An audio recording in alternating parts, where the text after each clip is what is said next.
unapopiga magoti unapewa sala ya toba, malaika mbinguni wanashangilia kwa sababu matendo yamefanya kazi. Sema amen.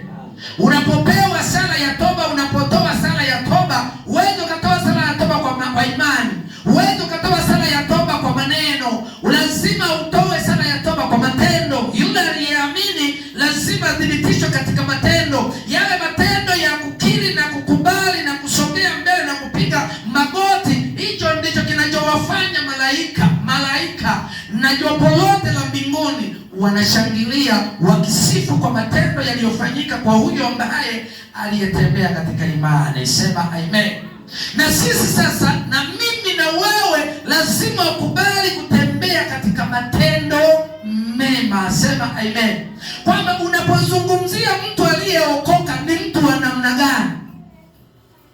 Unapozungumzia mtu aliyeokoka ni mtu wa namna gani? Ni mtu ambaye anaishi katika matendo ya Mungu. Sema amen. Narudia tena. Unapojiita nimeokoka. Kuokoka sio kuvaa t-shirt imeandika nimevipiga vita vilivyo vingi, imani nimeilinda.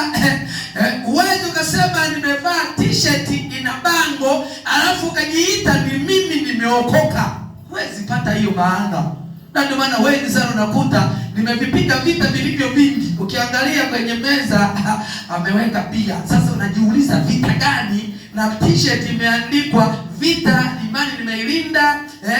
Wanaandikaje hilo maneno ambayo mara nyingi sana kwenye msiba yanafanya kazi. Mungu akubariki sana. Maneno haya yasifanye kazi kwenye msiba. Maneno haya yafanye kazi kwenye imani ukiwa katika hai. Sema amen. Mimi msiniandikia nimepiga vita vingi, ibadani sionekani, mambo ya Mungu sionekani, ni mimi ni mzembe, alafu siji ibadani, na kuomba siombi, kufunga sifungi, alafu na nakufa mnaniandikia vita alinipiga, imani ameilinda. Saa ngapi? Tuko pamoja? Saa ngapi? Ina maana hapo tunakuwa na yale ya muonekano, matendo yamekufa.